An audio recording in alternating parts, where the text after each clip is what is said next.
What's good, ladies and gentlemen? Welcome to another episode of Pro and Bro Wrestling Podcast. We are your host. I'm Arnold Telegaarda. And I'm Mr. No Days Off, Fred Rosser, and we are on episode 51. Am I correct? 51, man. 51. 51 Pro and Bro Wrestling. And I'm a little nervous about this one because usually this guest is doing the interviewing, but now we're going to be interviewing him. And I just saw on his Instagram, Greg Hamilton, announcer from WWE, did a introduction for him. So I'm going to try to do my own introduction to introduce my main man. Ladies and gentlemen, boys and girls, children of all ages, Pro and Bro Wrestling proudly brings to you TV host, YouTuber, speaker of the world. He is CVV, Chris Van Vliet. That's a sound plug right there, baby. Chris, thank you for joining us on Pro and Bro Wrestling. I always say, don't die with the story, and you tell it, brother. Thank you so much. What an incredible intro. Can you guys clip that and send that to me? I want to put that on my Instagram right now. Amazing. Yes. It's just great to be with you guys. You guys are doing a great thing with this show. And I'm honored always to be on this side of the interview, it's always so strange for me. You're right, Freddie. I'm usually asking the questions. To be on the receiving end of them, I never know what's going to happen, you know? Well, Chris, how are you doing with all the stuff that's been going on right now, man? The pandemic and everything. I do have to say, though, I am kind of jealous of you because your gyms have opened up, my friend. Yeah. So right now I'm based in the Cincinnati area, and yeah, the gyms opened up 3 weeks ago. Yoga studios opened up today, so I went and did yoga today. Yeah, I'd say that, other than, some people wearing masks and the capacity being a little bit lower at restaurants, I'd say things are fairly normal. Yeah. But yeah, man, home workouts are great. And for everyone who can do them and do them correctly, my hat is off to you, but they've just never been my thing. And getting back in the gym, I went back to the gym when they reopened 2 weeks ago, and I went with my good friend, Brian Pillman Jr. And we just stood in the parking lot and we just stared at the sign and we were like, it's happening. It's happening. A tear rolls down. A single tear. Yeah. At the gym, do they practice any social distancing? Is there signs where masks are not mandatory, but be nice if you wear it? Do they space out the machines or anything like that? Yeah, all of that. So I work out at LA Fitness, and when you walk in, there's a way that you're supposed to walk in, and there's a path with it's roped off, and then it's a way you walk out the other way. Every other cardio machine is out of use because of social distancing. There's machines if a bench press is too close to a lat pull down, one of them is out of order now because they're too close to each other. So yeah, they've taken a lot of precautions, and all the employees, of course, are wearing face masks. I'd say it's pretty hard to work out wearing a face mask, so I haven't been doing that though. It's kind of like Trader Joe's too, with the whole lane thing. I don't know if you've been to Trader Joe recently, but they're practicing. Yeah. It's one-way lane. You can't go the other way. It's they've made it like IKEA. Like IKEA was the original on that. Absolutely. You had to follow the arrows. Yeah. I love IKEA. Same, man. The Swedish meatballs don't even play. That's so good. Have you had it, Fred? The meatballs from IKEA? Hell no. Wow, I don't eat that stuff. That's the best part about going to IKEA. What other furniture store is going to give you lunch? Exactly. For $4. So true. That IKEA stuff's too cheap, man. I break right through it. Well, Chris, before we get into your amazing career and everything, I always like to take it from the top. I'm curious to know, this is my favorite question to ask in the beginning of every interview. How did you become a wrestling fan? So I guess my earliest memory of being a wrestling fan was late 80s. I'd go to my grandparents' house and it would just be on. Not that my grandpa was a huge wrestling fan, but it was Saturday night and he loved live sports. And when live sports weren't on, wrestling would be on. And I was just so blown away by the larger than life characters. Of course, we're talking about Macho Man and Ultimate Warrior and Hogan, but also some of the sillier characters like Repo Man and Coco Beware, Big Boss Man. And that was my first introduction to it. Yeah. And then in the 90s, I was in high school. I was on the high school wrestling team, and you were told that stuff on TV, that's fake. You know, what we Right. do in here, what we do in the gym, this is real. Right. And that was kind of the idea I had in my mind, that like, you know, you didn't watch pro wrestling because of that. But one of my best friends watched Raw every single Monday night. And in the 90s, how do you keep in touch with your friends? You're on the phone all the time. I did the same thing. Right. So we would talk on the phone until 8:59, and then he'd be like, I gotta go. Raw's about to start. And I'm like, all right, like, look, man, we were in the middle. We were in the middle of hanging out. We were in the middle of talking on the phone. I'll watch this with you and we can talk about it. And it was like that, man. I was sucked into it. And it was, the big storyline at the time was Austin McMahon. And I was just sucked into this storyline. And when I'm into something, when I'm passionate about something, I'm all the way in on it. As we know. Yeah. So I was all the way on this. I remember like trying to give someone a pedigree during an amateur wrestling match. Just don't try that. It's a terrible idea. I ended up losing the match because of it. I was a backyard wrestler, and I said to myself, I want to be a pro wrestler. And that's really the genesis of this. And that's really where it all began for me. Chris, I don't mean to cut you off, but I did backyard wrestling. I was the top guy doing backyard wrestling. I did amateur wrestling, and I would purposely tape up my limbs like Triple H. Like my elbow might be taped up, my knee might be taped up, because when you're all taped up, you kind of look like a badass, you know? Yeah. So, man, if you and I, because you just recently celebrated a birthday, man, I didn't realize how old you are. You're older than me. My birthday's November 2nd. Your birthday's May 19th, man. So definitely, if we would have been in high school, we would have definitely been doing the backyard wrestling and all that craziness. That's amazing to hear that you were a backyard wrestler. What was your backyard wrestling name? Big Show Fred Rosser. Wow. I like it. Okay. I was Chris Sharp. Chris Sharp. See, I was trying to remember, because I remember you said it in old interviews. I remembered it as Chris Danger for some reason. I don't know why, but yeah, that's not bad. That sounds like a very generic backyard wrestling name. That could have been like my second choice. Chris Sharp is nice though. I like that, man. Chris Sharp was sharp talking, sharp walking. I don't know. I was about to cut a promo on you there. I dig it. I like it, man. It's funny how you're talking about how your was it PE coach you said, or like your wrestling coach was saying? Yeah, high school wrestling coach. Yeah. That's something that Jeff Hardy went through as well. He said it before, because he was wrestling in high school, and he was saying like his coach said the exact same thing to him, like, don't watch that crap.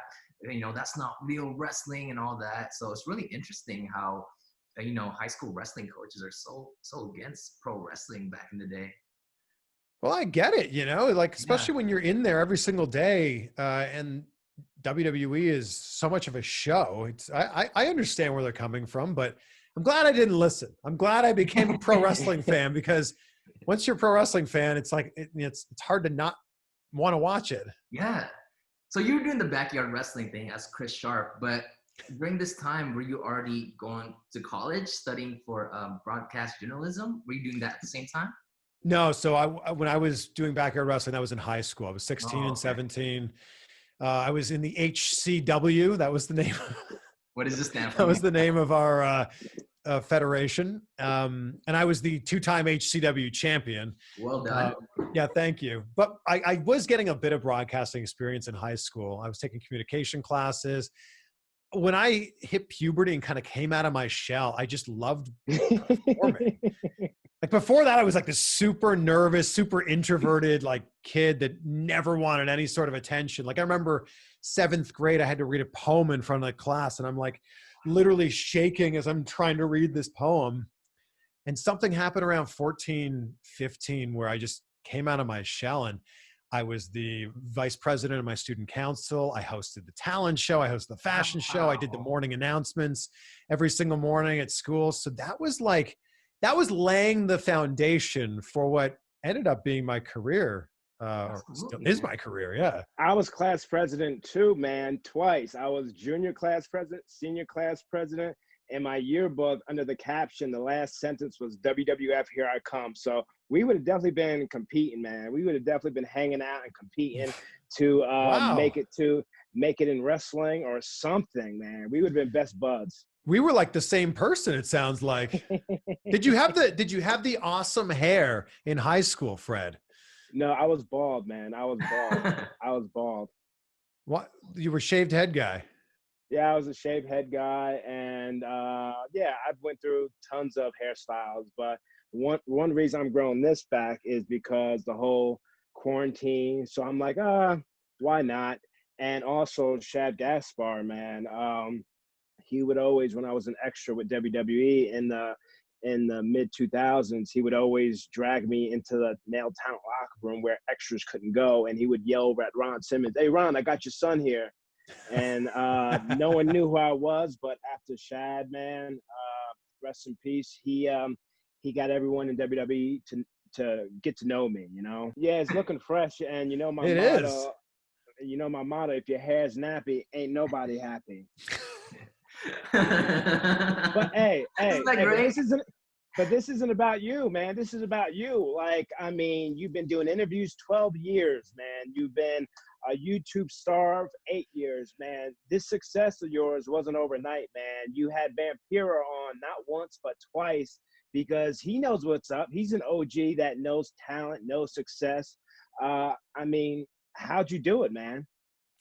Well, thank you for the kind words. I appreciate that, especially coming from you guys.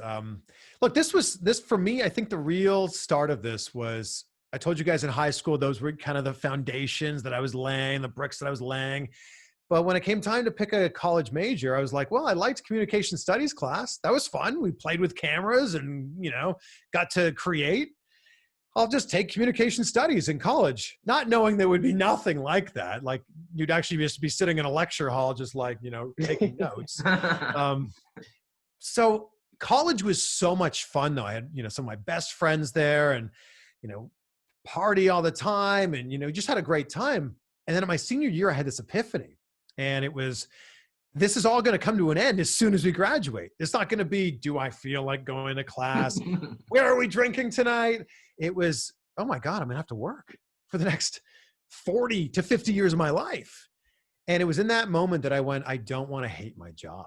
And I was already super passionate about broadcasting. And like I mentioned before, anything that I loved, I dove all the way into. So in that exact moment, I went, I don't want to hate my job. I want to at least enjoy my job. And I reached out to every radio station in town, every TV station in town, and basically said, here's who I am. I just want to come and see how it's done in the real world. I don't feel like I'm learning as much here at school that I could be learning with you guys. One radio station said, sure, you can come be on our street team. So I handed out stickers and free stuff at different events. One of them being a WWE live event, which is actually ironic. Another TV station said, everyone we have here is volunteers. Come on in. And I learned everything there: cameras, audio, floor directing. I was even on camera a few times. And then this one radio station said, well, we don't take on volunteers. It's not something we do, but how would you like a job? And I'm like, okay. They're like, well, we're going to give you a job being a board operator, which is basically the person behind the scenes running the soundboard. Mm-hmm. They said, it only pays $8 an hour. I'm like, what?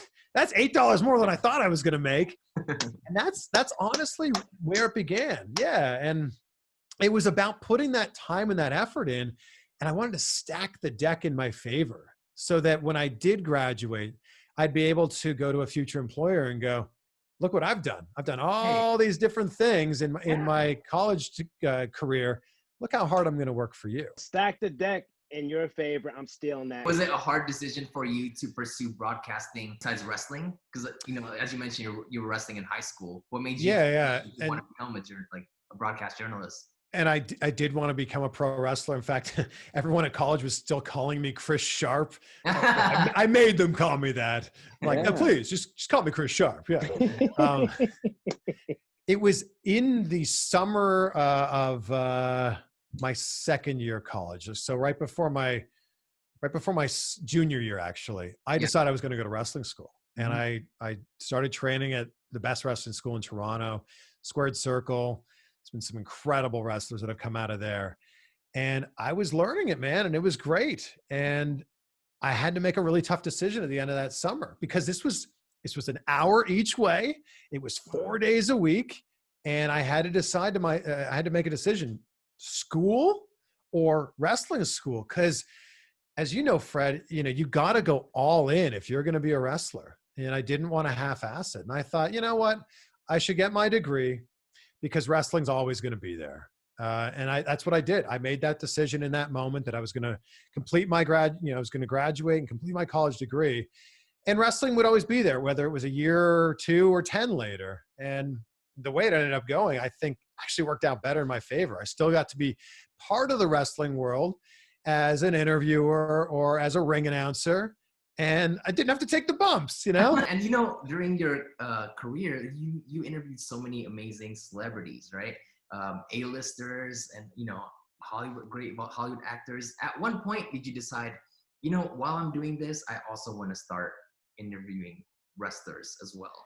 Or did it happen kind of like at the same time? Yeah, it kind of happened accidentally. Like my YouTube channel it was an accident, if I'm being 1,000% honest. So I graduated from college in 2005. I ended up getting an internship that turned into a job where I was a news reporter.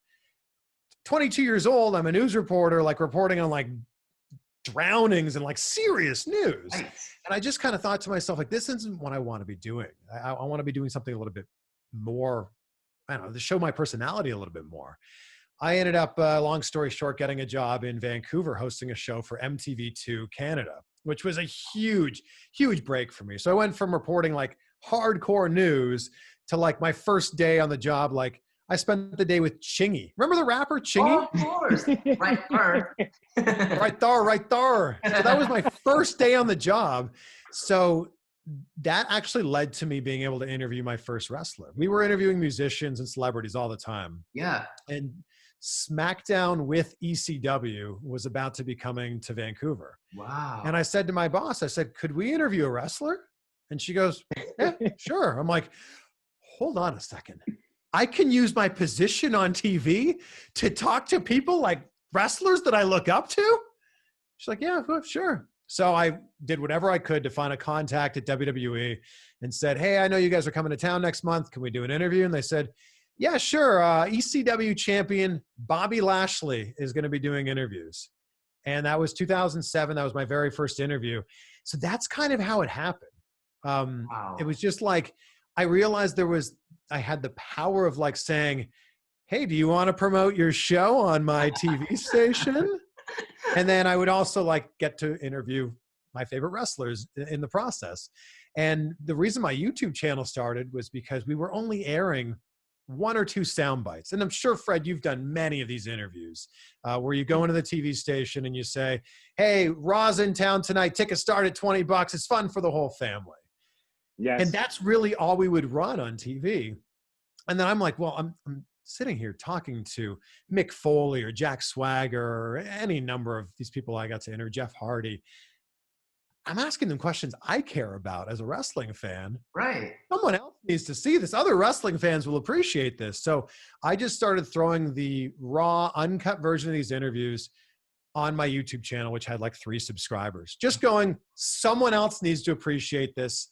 And it just can't, happen in this vacuum where no one else sees it.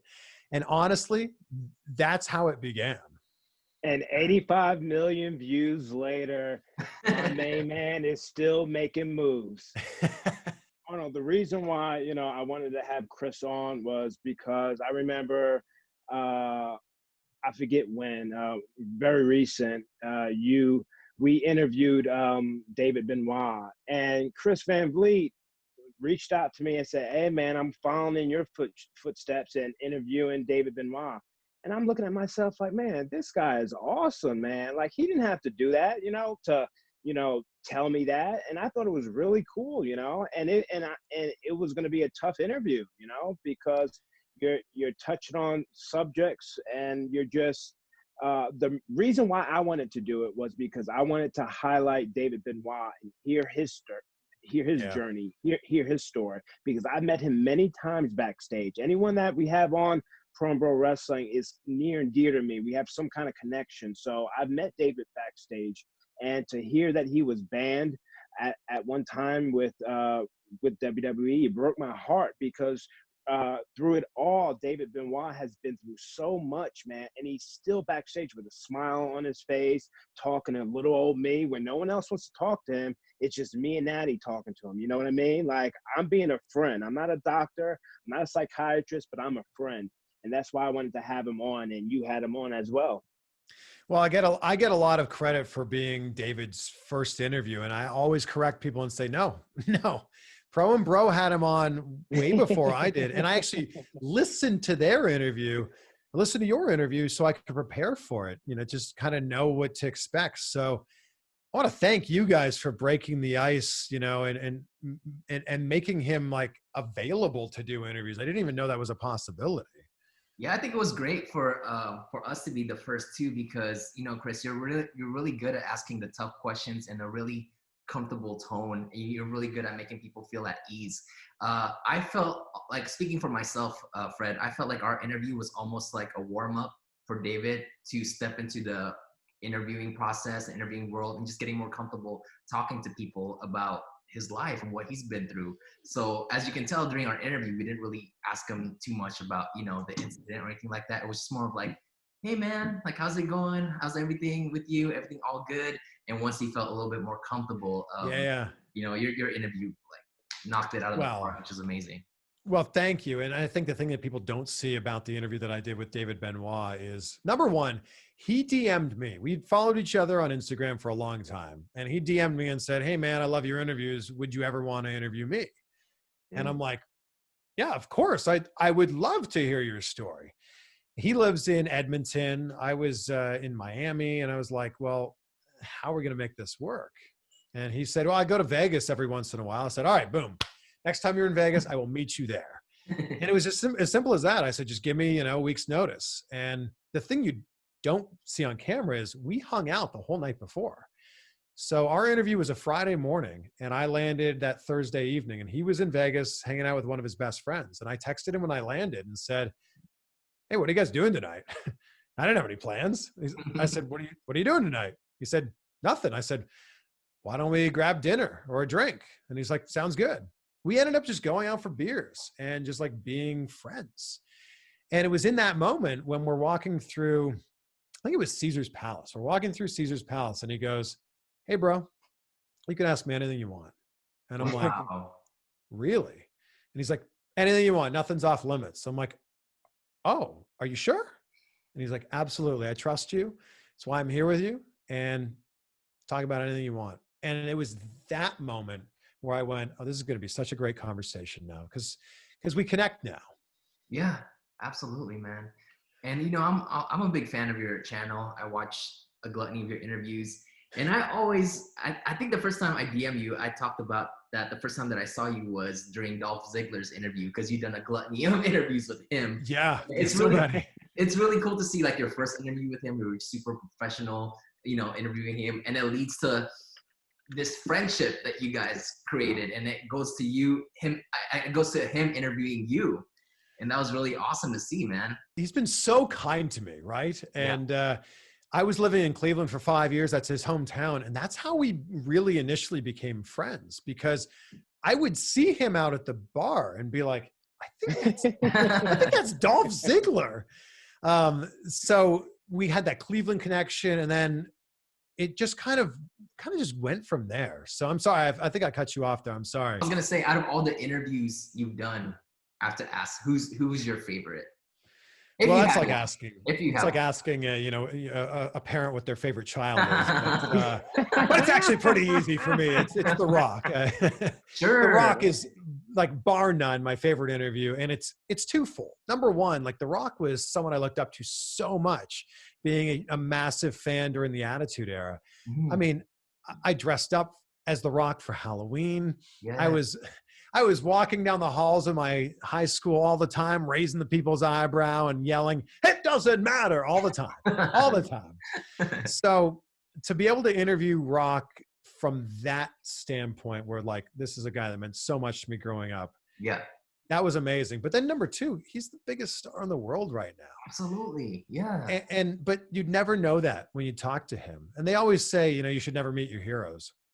If your hero is The Rock, you should 1,000% meet your hero, because he's just so kind and warm and, you know, funny. And he does this incredible thing where he makes you feel special in that moment. Even though he's the biggest celebrity in the world, he goes out of his way to make you feel special. Yeah, and I love the moments that you have with him, you know, when he's just passing by and he's like flipping you off and while you are looking, little things like that. It's really great, man. You can really tell how much he respects your work as well. It's really awesome. It blows my mind that The Rock does, you know, whenever I do an interview with The Rock, he's probably done 50 or 60 interviews that day. And, Yeah. you know, The Rock probably does 1,000 or 2,000 or 3,000 interviews a year. He'll remember my name and then remember something we talked about in a previous interview. Like I'll walk in and it's like a big hug. Hey, Chris, what's going on, man? Like, what? Like, yeah. So it's cool. And I look forward to hopefully being able to interview him again sometime soon. Absolutely, man. Is there a different preparation for you when you prepare to interview a celebrity than a wrestler? Is there two different mentalities that you have to prep for? Yeah, it's a great question. And I think that it's mostly just driven by time. Mm-hmm. And most of these celebrity interviews that I do are in the what they call the junket style interviews, Sure. 3-4 minutes where you're basically exactly, yeah, you're a revolving door of reporters. So you know, celebrity sits in that room, and every 3-4 minutes, a new reporter comes in and, you know, starts asking the questions. So in those, I actually script out my questions, and I script them out like word for word. I script them out like this will be the first question. Yeah. This will be the second question. If things go well, this will be the third one. If things don't go well, then this will be the third one. With these longer form interviews like we're doing now, and like how great of a medium is podcasting, where you can just basically hang out and it happens to be recorded for an hour. In these style of interviews, I kind of just write down more bullet points of like, I want to talk about this. And if the seventh thing I talked about happens to come up second, great. You know, just flow with the conversation and kind of follow it where it goes. Yeah. And, you know, I asked you earlier who your favorite interviewer was.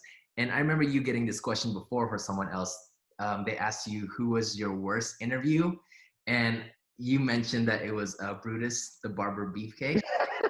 And listen. I watched that interview and I thought it was great. Like if you didn't say anything, in my head, I'm like, man, that's a pretty good interview.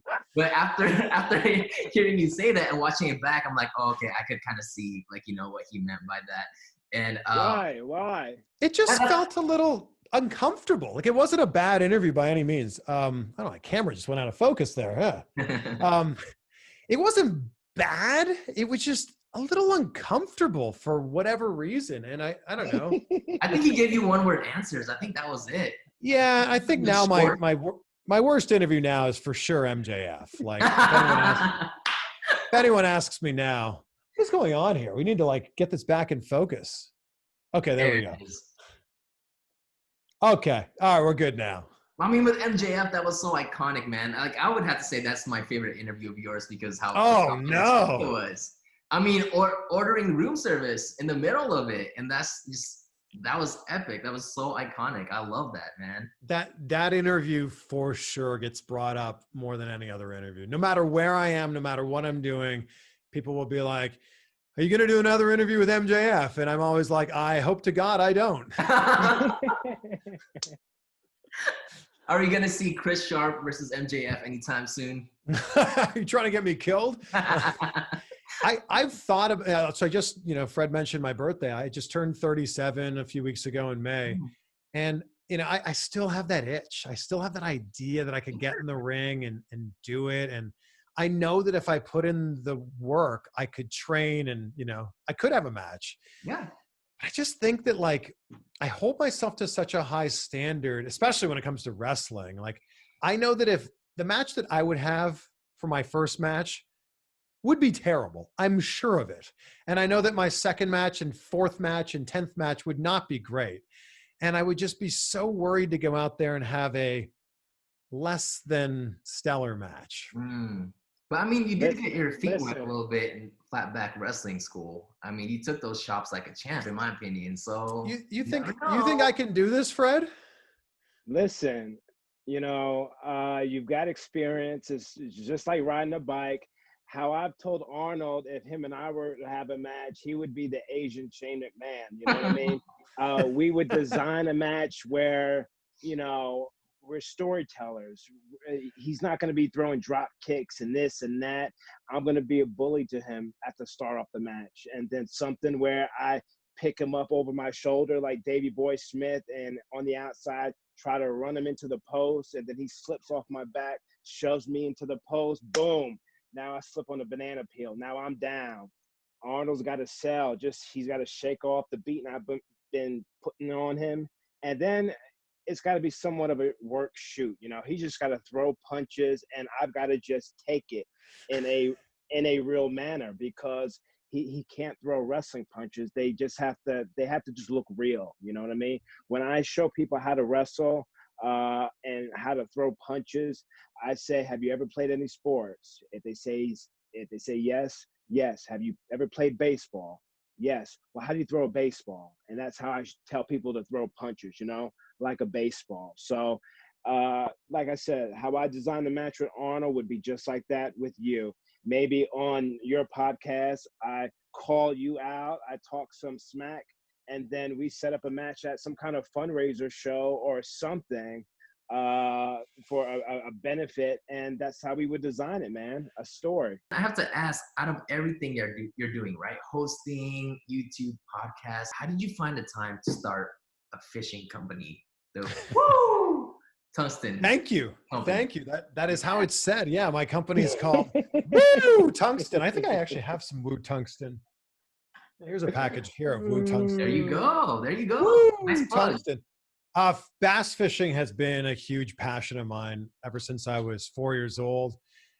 I was fishing in a lot of tournaments actually growing up in my teenage years and into my 20s as well. And I had no idea there was fishing tournaments. Yeah, like big. Like bass fishing is as big in some areas as like NASCAR is in some areas. So you'll see like on ESPN2, you'll see the Bassmasters, or you'll see Major League Fishing on TV. Yeah, no, this is serious. So I was fishing in tournaments with like some of the top pros in the world. They were fishing on the pro side. I was fishing on the amateur side. And the cool thing about these pro-am tournaments is it's like if you were in a golf tournament as a pro-am, you were actually like out there with them. Like it'd be like being in a foursome with Tiger Woods and Phil Mickelson. I was the pro stands on the front of the boat and fishes, and the amateurs in the back of the boat. And I've been in the boats of someone like the best bass fishermen in the world. So for some people that are like listening right now that actually might be bass fishing fans, like I've fished with Brandon Polinick and Chad Pipkins and Dave Wolak. And I know to you guys, like, what are these names? Fishing fans are like, oh my God, you know Brandon Polinick? So that was really where it all began. My fishing partner was like, there's got to be a better way to do this product, which is what our product is now. Right. And we started looking into just making it for ourselves.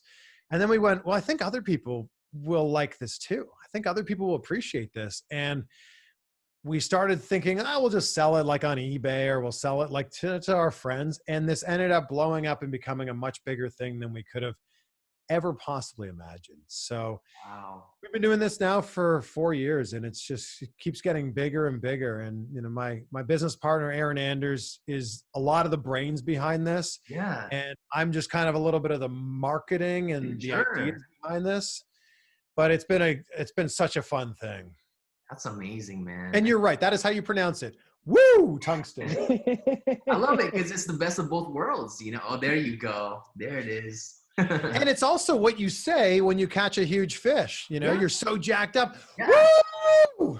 I mean, can't relate, but yeah, that's what I would imagine. I'll take your word for it. Yeah, dude, like I tried fishing as a kid, but I'm that guy that gets nauseous after 5 minutes on the boat, taking stick pills, and I just can't last. But kudos to you, man. That's well, fishing's not for you then, Arnold. But there is some great fishing in your area.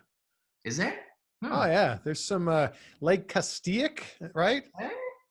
That's like a couple hours north of you guys. Clear Lake in California is one of the best bass fishing lakes in the world. Now, does fishing make you a more patient person? I'd like to think so. Mm-hmm. Although I think I feel like really tested in some, you know, moments of my real life.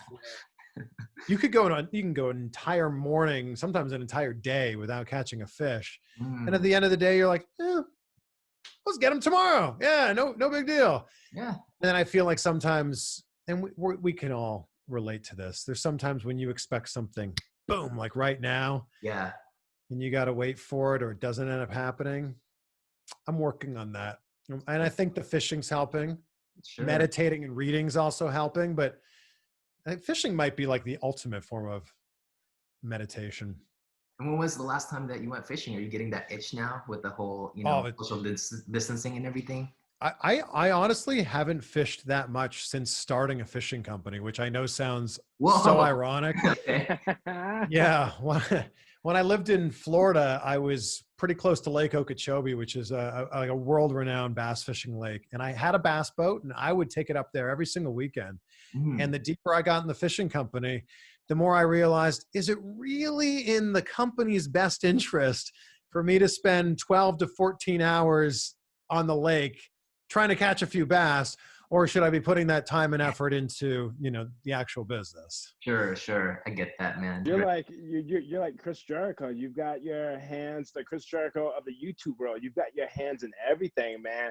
That's really great. Entrepreneur. You're doing it all. You're making moves, making $1 million moves, baby. That's what I love to hear. I hope some of these are $1 million moves eventually. Look, Chris Jericho has laid the blueprint for anyone to be super successful. Like, man, so incredibly over and successful in wrestling. Rock band. He has the podcast, which is always on the Apple Top 200. The cruise, acting in films. He's hosted different shows. Absolutely incredible. And it's crazy to think that he's in the prime of his career right now. Although I feel like we can say that Chris Jericho is pretty much always in the prime of his career. Well said, man. That's really true. He's really great at reinventing himself all the time. Oh, for sure. So everything that he does is so strategic and so much thought goes into every little detail. It's really cool, man. I want to run something by you. I want to know what you think about this. I'm thinking of starting a new clothing line, right? I'm gonna call it "Vague Dreams Get Vague Results." What do you think? That's going to be your clothing line? Yeah. What do you think? I feel like I should be your business partner. No, I'm kidding. But I love your merch, man. I love how positive you are. And I think if you're going to add another resume to your list, I think you should be a motivational speaker.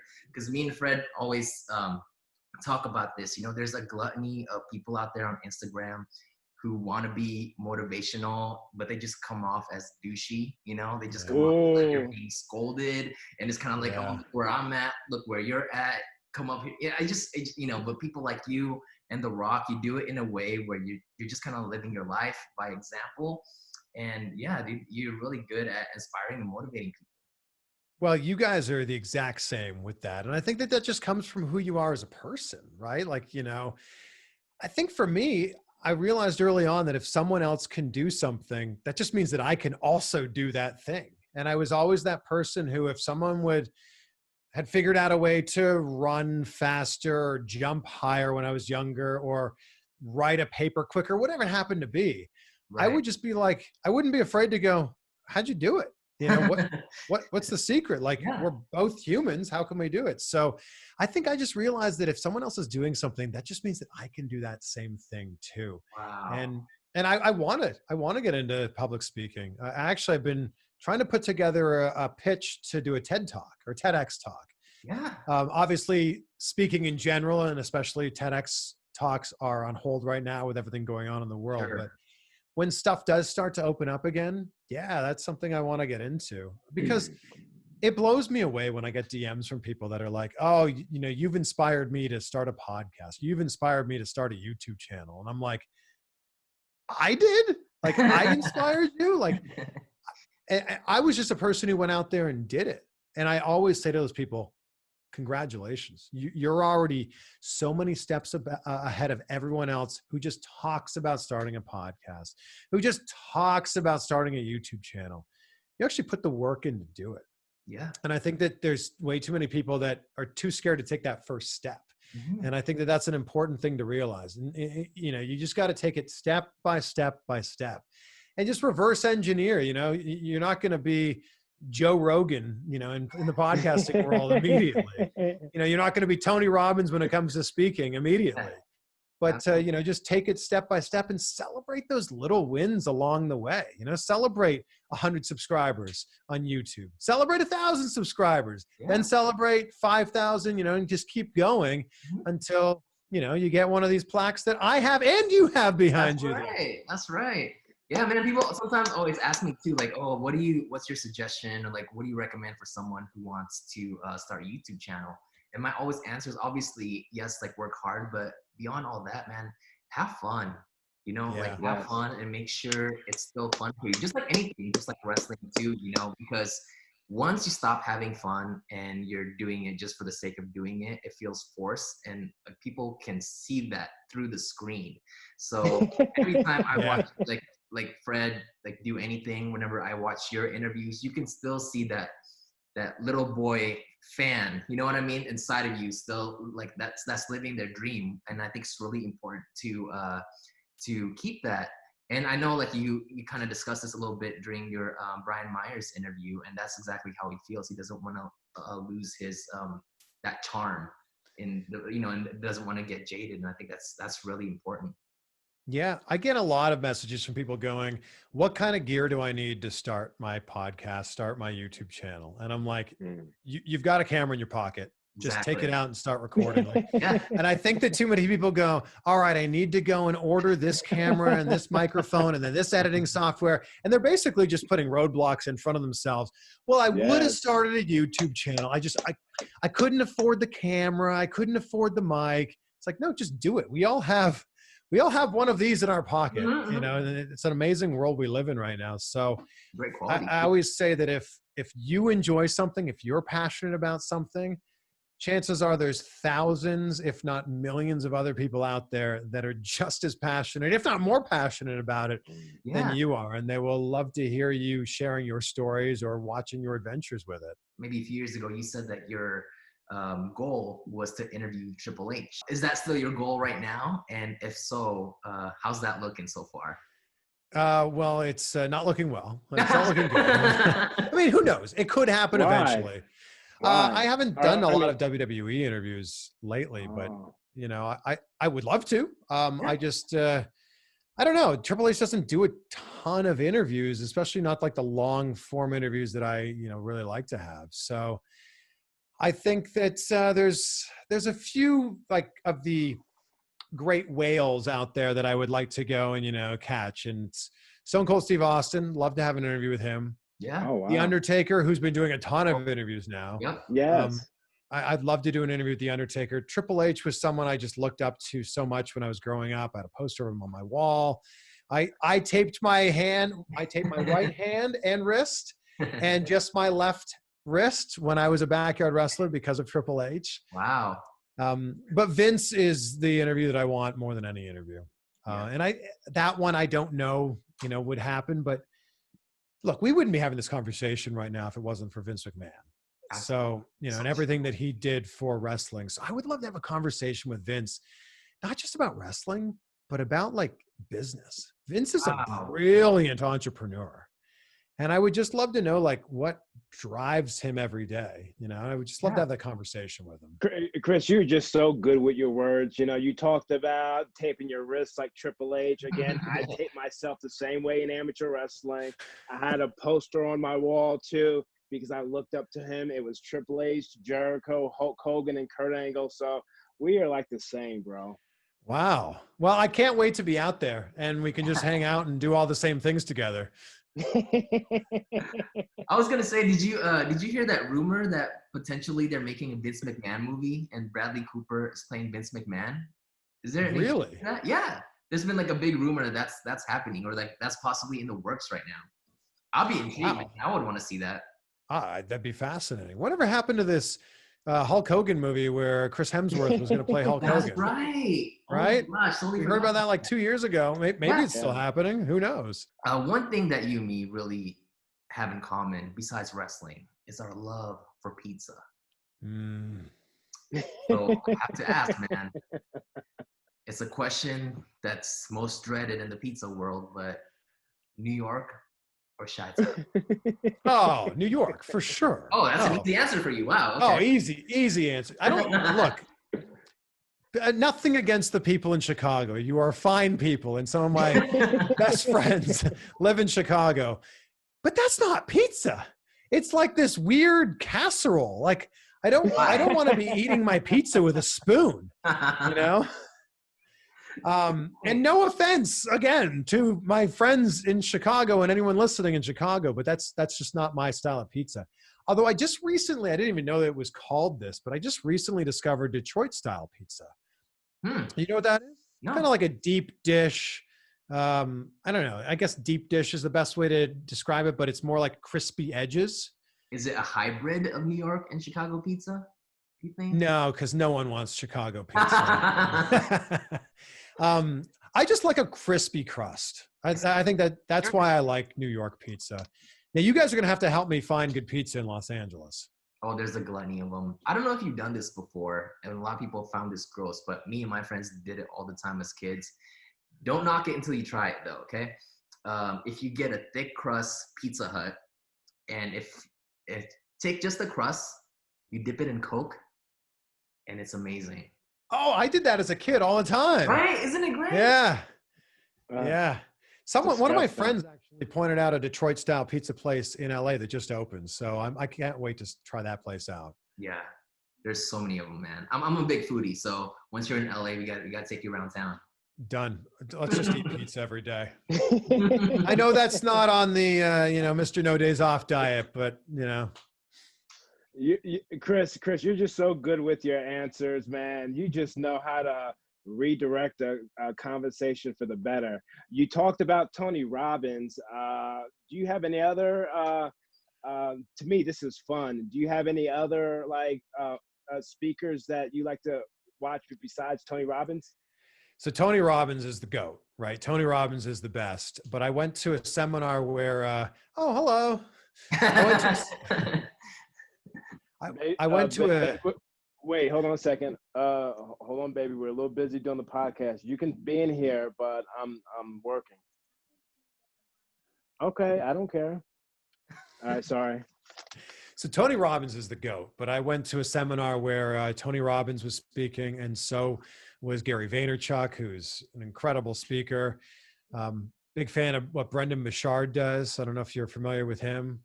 Ed Milet, just absolutely incredible speaker and also podcaster. That's basically what I'm spending a lot of my time on.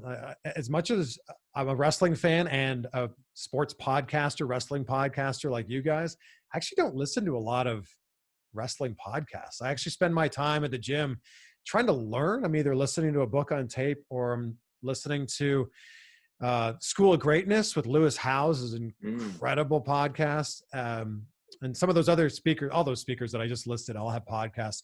That's basically what I'm trying to do. I'm trying to expand my mind and learn all the time and just try to surround myself with positivity. Because as you guys know, unfortunately, in the wrestling world, a lot of negativity. Definitely.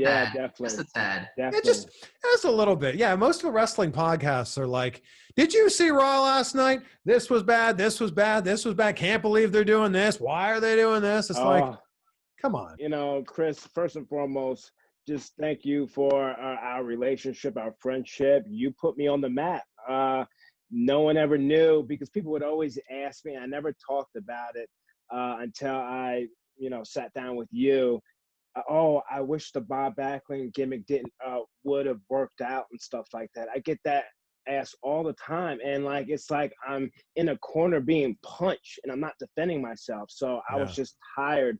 Enough was enough. And that's when I said, well, the reason why I couldn't use a crossface was because Triple H ultimately was saving it for Asuka. So I share that story first with you and now with everyone else. I'm not throwing anyone under the bus.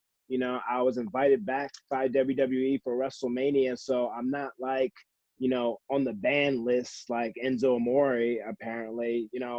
I'm still invited back, but I was just tired of just being put up against the wall and people saying, oh, I wish it would have worked, So I want to thank you for, put me on the map, and I really appreciate it.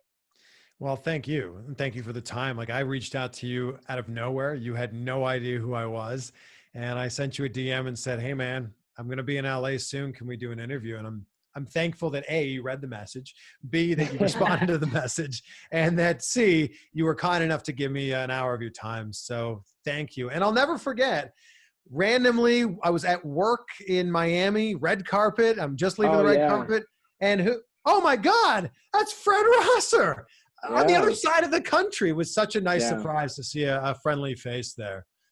Yeah, when I saw you, I was for the Outshine Film Festival, Yeah. and yeah, you're getting YouTube awards and stuff like that. I was getting the Key to the City of Miami Beach. I was Yeah. getting the Vanguard Award, so I can toot my own horn too. But Toot, buddy. I love it. And not to yeah. mention his Emmy. I mean, come on, you can't. It's right there, Fred. Well, Oh yes, yes, this is Yes. one of 4 of them. You know, only Go, one of them's baby. on display. You know, the other 3 are in there somewhere. But yeah, before we take it home, because I always say time is money, I wanted to hit you with 21 totally random questions. I did it with Heath. The first person I did it was with my mom, and it was a disaster. I did it with Heath. I did it with Diana Perrazzo and Casey Wrestles, Casey Navarro, who's a young up and coming guy who's making moves. So yeah, I just wanted to ask you 21 totally random questions. You down? I'm down. And by the way, your mom is the sweetest woman ever. It was such an honor to meet her. Yeah, it's like she's my rated R mother love. My manager has to watch out for her rather than me. But Let's do this thing. yeah. Anyway, first question: what's your favorite thing in your closet right now? I'm a big suit guy, so it's got to be. I have an eggplant colored suit, which I haven't worn in a while because, we're not wearing suits right now. But that's got to be it. What really gets on your nerves? People who are late. I'm a big like, if I say I'm going to be there at 4:15, I will be there at 4:14. Yes. And when people like show up like 10 minutes later, oh, sorry, I'm late, man. Well, you're always late. Yeah. So that's we all huge. have that in common, man. That is my pet peeve. Huge pet peeve. What job would you be absolutely horrible at? I'd like to think I'd be okay at everything. There you go.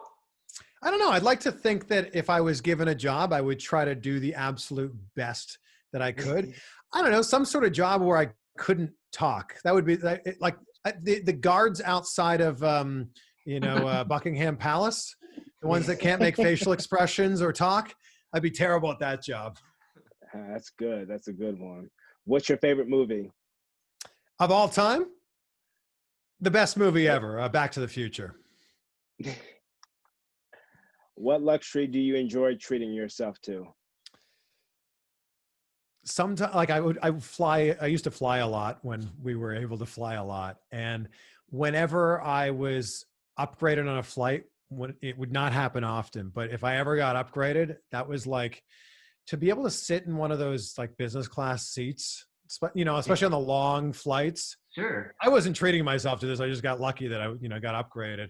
But to sit in one of those little pods, I feel like that was just such a cool thing. It's like you're in the future. It's also like, you're just completely detached for that 5-hour flight from East Coast to West Coast. It's like, this is great. If you had the world's attention for 30 seconds, what would you say? Say you can do anything. Like what we talked about earlier. And I think there's too many people that get in their own way and they believe the lies that they're telling themselves or the negative self-talk that they have. And I think that it's important to know that anything is possible. The only thing standing in the way of it is you and your limiting beliefs. What's your biggest pet peeve? It's got to be that late thing. Yeah. Yes. Yeah. Yes. That's just so, that and people who don't return their carts at the supermarket. Oh, yeah. Like I want to stand outside. I want to stand outside the little cart receptacle thing and like interview people and be like, "Oh, excuse me, sir. I just want to ask you, why did you take the 14 seconds to return your cart? Just wondering." White chocolate or milk chocolate? Milk chocolate. Oh, that's the right answer. What's the stupidest thing you've ever done because someone dared you to? Oh man. Where do I begin? I feel like I did a lot of stupid things when I was in high school and college. I'm going to say the stupidest thing that I was dared to do and actually did do. Do you remember that big blackout that happened the summer of like 2002 where the whole East Coast went dark for like whatever, 18 hours or something? So it's a huge blackout. Everything on the East Coast of North America was black. And I was in college at the time and completely pitch black. So I'm like, me and my friends were like, let's go streaking. And it had just rained, so the grass was a little dewy. And I'm like, oh, I'll do like a baseball slide across the grass while naked. Terrible idea. Ouch. Scars and, everywhere. Terrible. What's your favorite swear word? I honestly don't swear that much. I think that ass can be used in really fun ways. And like Jericho said, shut your ass, has been saying shut your ass a lot lately. And I'm like, that's just good. That's just like you kick someone's ass, it's great. Yeah, I'd say that one. And it's not that offensive. That's true. Okay. What's on your cell phone playlist right now? Oh, so I'm really into like indie pop, I guess you could call indie rock. So like bands like The Midnight or the 1975. I'm a big pop punk fan. Newfound Glory, Yellow Card, The Starting Line, Dangerous Summer. A little bit of Chingy in there. Can you only have one song? Sorry, Chingy. One summer hit. Sorry, Chingy. If you could have 3 people over, dead or alive, for dinner, who would they be? Oh man. Can we eat pizza? Absolutely, man. It's your world. Okay. Wow. I think The Rock, because he's awesome. Oprah, because I feel like, she just oozes positivity. And I had a really fascinating conversation at a party, completely random, and I'm not trying to drop names here, but I'm going to, with Bill Clinton, who was just so fascinating to talk to. So much so that I got like nervous because I didn't know what to say next. Yeah. And I was just like, well, Mr. President, it was so nice to meet you. And I stuck my hand out to shake his hand, and he just was like, well, let me ask you, where are you from? And he started he's like turned the conversation around and like was pretending, or at least, he was interested, or at least pretending to be interested in me. And I was like, wow. So I think that's who we'll pick. Those 3. That's awesome. That's awesome. If your house was on fire, what 2 things would you run back in to get? I play guitar a lot. So I would grab my guitar, and I live with my girlfriend, so I should probably grab her too, right? Yeah, I just love the guitar was first. Hashtag priority. Honey. That's good. Is your belly button inner or outer? It's an innie. It's an innie. What a question. Yeah. Would you rather have permanently clogged nose or a piece of green food always stuck in your teeth? I feel like I already do have the permanently clogged nose, so I'll just stick with that one. Yeah. Also, I feel like just like you guys, we smile too much to have something stuck in our teeth all the time. That's true. Yes. Yes. What's something you've tried that you'll never ever try again? Oh, what's something I've tried? I'm kidding. I'm pretty big on like, I like to do things. I like to try things. I'm not really scared of doing anything. I don't know. I feel like everything I've done, I would do again. Actually, I got one. It's just so fresh in my memory. I signed up for a yoga class today, not realizing it wasn't like the stretchy, like relaxing yoga. It was like the marching on the spot, like workout yoga. I won't be doing that one again. Sorry, local yoga establishment. What was your first job? My very first job, I mean, paper boy, like I delivered Mm. papers, but my very first like actual job, I worked in the fish department of a pet store in my mall, PJ's Pet Fun. Center. What's your favorite TV show? Breaking Bad.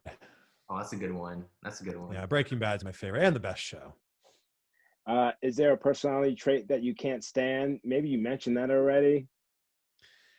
I'm a big person that like, if you say you're going to do something, Yeah. you got to do it. You got to follow through on it. Like, otherwise, why did you say you were going to do it? So that, covers what we were talking about earlier with Yes. being on time, but just in Yeah. general, if I say, will you be there? And you say, yes, I'm expecting you to be there. Yeah. Exactly. I'm the same way. Best gift you've ever received? So my dad and I have this tradition where we go to a different baseball stadium every single year. We've been doing this now for 20 years. And for Christmas one year, he surprised me with a frame with a picture from every single baseball stadium that we had been to. And I was just so overwhelmed when I saw it. It was like this rush of nostalgia and this rush of emotions. And I just held it and stared at it for like 10 minutes because that rush of emotions and rush of memories came back to me. So yeah, that's definitely it. And last but not least, 21, is the toilet paper over or under? Oh, over. That's not even who puts it under? That's just wrong. And if I'm at someone's house and they've put it under, I will just assume they installed it incorrectly and I will flip it over. Yeah. Everyone says that. It's so true. Heath Slater said it identical to the way you said it, bro. So that's very funny. Very funny. No, it's true. Yeah, it's got to be over. 21's I mean, my favorite number, by the way, too. So thank you for 21 questions. Yeah, man. It's just something, again, I'm having fun. You mentioned it. For me, and Arnold mentioned it. Arnold was the second person that said, hey, man, maybe you should try doing a podcast. And for me, it's like therapy. Like, I'm not so worried about the numbers or trying to make money. I like to do this for fun. This is like therapy for me. So Arnold's been my therapist for many, many years now. So this is very fun for me. So thanks for being on. I say all the time is money. And for you to be on my little podcast, our podcast where we have fun, it means a lot to me. Well, it means so much that you reached out to me. Always great to hear from you guys too. And congrats on everything that you're doing with the podcast. You guys are, you're blazing the trail. If it wasn't for your interview with David Benoit, I never would have got an interview with him. So keep doing what you're doing. And again, thank you guys for being so awesome. And I look forward to eating pizza with you in Los Angeles. And I guess Fred just watching us eat the pizza, right? As he's judging really hard. yeah, exactly. Because I'll have to do legs beforehand, and then I can have some pizza. But I do intermittent fasting, so it's got to be after 4 p.m., sweethearts. Fine. We'll make a deal. We'll have pizza, and then we'll all have sushi with Fred because Fred loves his sushi. There we go. Yes, sounds great. Yes, and we got a secret spot that will give you the 411 to in the future when you move out here to LA, baby. I'll be there in about a month, so I can't wait, guys. Well, thank you so much, Chris. It's a pleasure to finally meet you semi-formally, and it's been a lot of fun, man. And just keep doing what you're doing. Again, like as you mentioned, for us, you're doing it yourself. You're blazing the trail for a lot of fans that aspire to do this, who want to, get their foot in the door, whether it's to interview wrestlers or start a YouTube channel, podcast. Man, you're someone that they should look up to. And thank you from all of us for doing that, man. We really thank you guys. You guys are both awesome, and I hope that you and your family are doing well with everything going on. And can't wait to see you guys in person soon. All right, man. You take care. Yeah. Have a good day. All right. You too. Thanks so much, guys. Well, Fred, that was a really fun interview, man. CVV episode 51 is in the can. And for me, this is what it's all about, man. I'm not looking for numbers. Numbers would be great, but this is fun for me. This is therapy for me. And I wanted to do this interview because it's education for me. Like when I'm when I'm doing wrestling clinics and people are sitting and asking questions, I was on the other end, asking questions, even if I knew the answer. For example, Kurt Angle, when I was doing extra work with WWE, he was in his prime, and I knew the answer to this, but I asked him, "Hey, Kurt, how important is it for someone that has an amateur wrestling background to incorporate it into the style of professional wrestling?" And he said, if you have a background, definitely incorporate it, because it's going to separate you from everyone else. You can go amateur and then pro wrestling. Like, I like to mix it up myself. I can go amateur on you and then bring it back to pro wrestling, side headlock takeovers and arm drags and amateur, and then pro wrestling. I love guys that can that's like a wet dream for me. If a guy can amateur wrestling and be able to incorporate that, that's very big to me. So for having Chris Van Vliet on our podcast, it was an education for me as to what he likes to listen to when it comes to public speakers. Yeah. He mentioned Tony Robbins. I went to a Tony Robbins convention actually with Adam Glenn, who we had on the podcast earlier, a couple episodes before.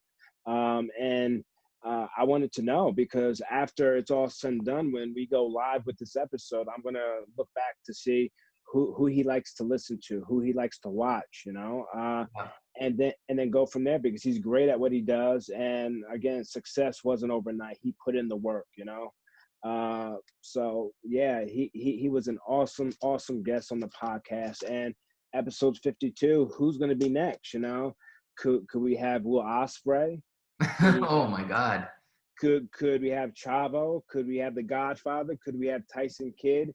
Could we have Rikishi? Could we have Mike Tarver, second member of the Nexus on Pro Wrestling? I mean, who's next? 52 is a big number for us. So I might not tell you. So those are just, and I told you this, I wasn't going to tell you who our next guest was. Oh, I got to maybe throw in Zack Ryder too. Sorry, but who could be the next guest? 52 on Pro Wrestling. You are the Brofessor. You better do your homework. If you don't know, now you know. Block the hate, salute the great. I guess we're gonna end it with that, man. But I was just gonna say, as someone who knows what it feels like to have anxiety, for you to spring that on me and not knowing, and me feeling not prepared, I mean, I guess I'll take up the challenge, bro. But keeping me on my toes, man. But again, yeah, Chris Van Vliet, such a great episode. I loved his positive attitude and his outlook for life.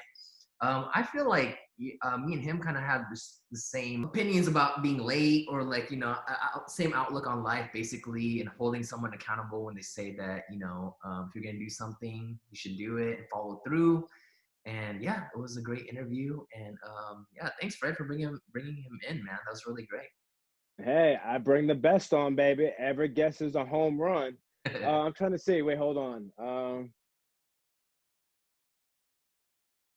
Yeah, we might have had some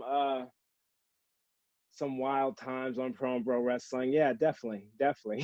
Absolutely, man. Absolutely. Yeah, we've had some wild guests, man. Wild guests. I'll keep it at that. But Dynamite episode, man. Who's next? Giving me anxiety, bro. But all right. Thank you guys so much for listening and watching. If you're listening to us on iTunes, make sure you guys give us a 5-star review if you like what you hear. And if you're watching us on YouTube, make sure to subscribe and leave a comment. And we are also at Instagram at Pro Bro Wrestling. Episode 52 in the books. And until then. No, episode 51 is in the books. See, you're already messing with my head. I'm already in 52 because of the suspense. Jesus. Episode 51 in the books. See what you've done, man? All right, Fred. Do what you gotta do. Block the hate, salute the great.